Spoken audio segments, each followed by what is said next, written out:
Hello everybody, welcome to Storm's Crown Extreme. My name is Nukes. I'm going to be walking you through a healer POV for the fight. Go ahead and start by marking your healers for your light parties. I opened with Recitation, Adlo, and Deployment Tactics to ensure the party had a large shield. After my second broil, I went ahead and applied Chain Stratagem for the extra damage. And we start by slide casting our way with Broil towards the middle of the battlefield. Make sure your fairy is in fact deployed and in the middle of the arena. And make sure our party's topped off with Sucker here for this little spin to win she does. Looking for the direction Savage Barbary is facing. She's standing up, so we're going to be inside her hitbox, but on the opposite side as her sword will end up. You'll notice I begin slide casting my way out of her hitbox towards her sword until I realize that she's up in the air, so that means we're in her hitbox. We stack for light parties. After the damage goes off, we do heal up in preparation for her next Savage Barbary. Now we just had in, it's going to be out. It's always opposite whatever you just saw, so Savage Barbary, she's kneeling down. We're going to go ahead and make our way out of her hitbox, behind her. Close call.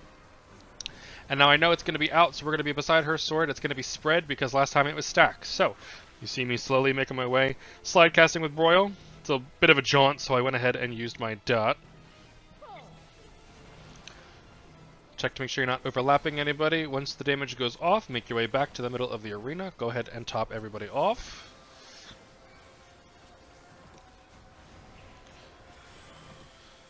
Void Arrow 3. This is your tank buster. Go ahead and tank swap.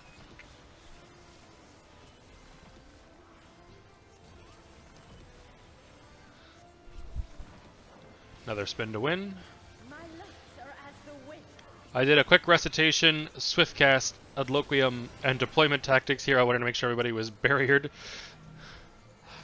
If you have the blue and white stack marker or no stack marker, you're running to 1 and 3. If you have the large AoE, you're running to 2 and 4. Make sure you spread afterwards to not take double the damage from her cleaves. Another Void Arrow 4, incoming party-wide damage.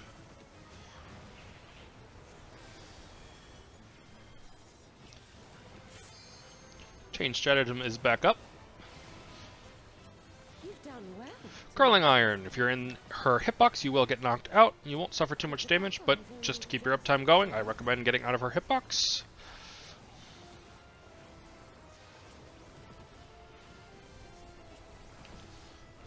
Don't worry about healing just yet. Just keep dealing damage. Once she jumps up in the air and she's no longer targetable, now it's your time to heal.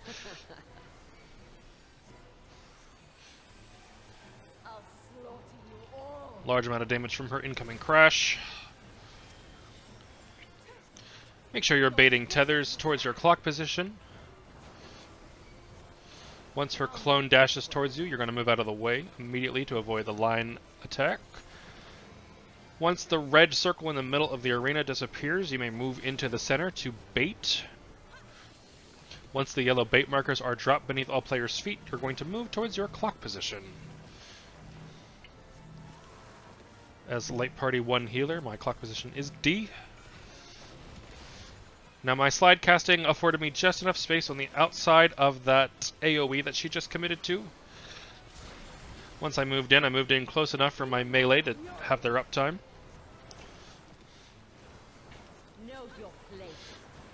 Now we're taking a very large amount of raid-wide damage. I'm going to go ahead and use another deployment tactics here.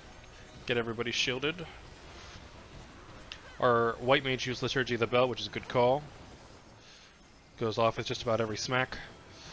Now we're going to Mario Kart. You're going to make your way to A and work your way around the boss clockwise, stopping at the edge of each bait as you move. Tanks are going to go to 1 and 2. The rest of the party is going to go to C. Stand next to the knockback. Get everybody healed up here. Another round of tethers. Watch out for the falling AoEs. Players get sorted. At this time, tanks and healers will go left, DPS will go right. You're going to dodge these knock-up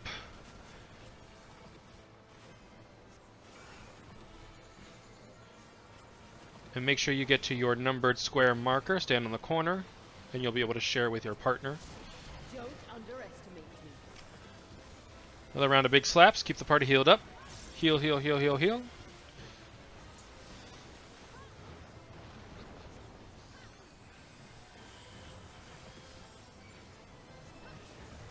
And phase transition.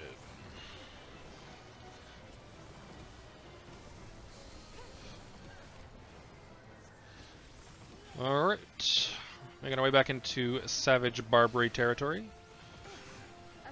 But first, entanglement. You're going to make your way to your same marked square box as the icon above your head, with the exception being green, making their way to yellow. There is no yellow symbol. You're going to spread here inside of your shared pairs. Make sure not to go any further than the limits of your circle, or you will be brought back together. Savage Barbary goes out. She's crouching. That means we are out. Out, out, out, out. I'm going to start slide casting for positioning. She's crouched. We're going next to the sword. Try this.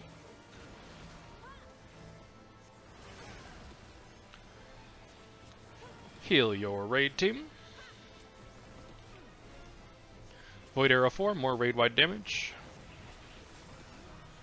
Void Arrow 3, there is your tank swap.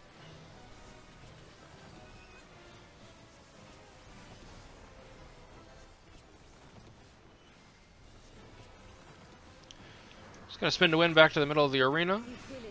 Another entanglement. Gonna make way to 4, the purple square.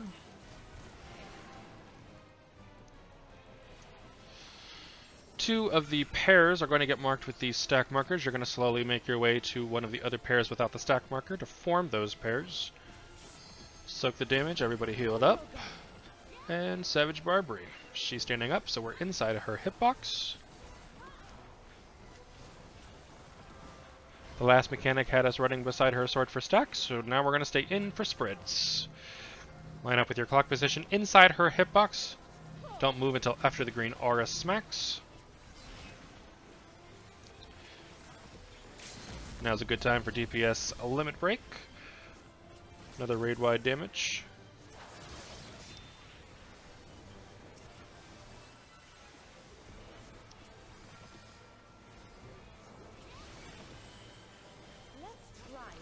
Curling Iron, we're getting out of her hitbox. We don't want to get wrapped up in her nonsense. There will be nothing left of you. Nothing. You can't. Tethers first. I'll break your every bone. Large raid-wide damage. She's going to be smacking the ground once more. We're going to get ready for Mario Kart. Start at A, make your way clockwise around the boss. Remember to stop after each bait, at the end of each bait, excuse me.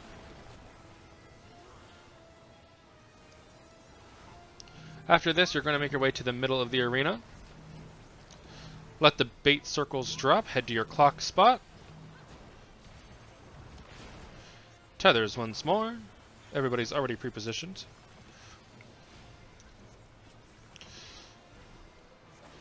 Out then in, get close for the knockback.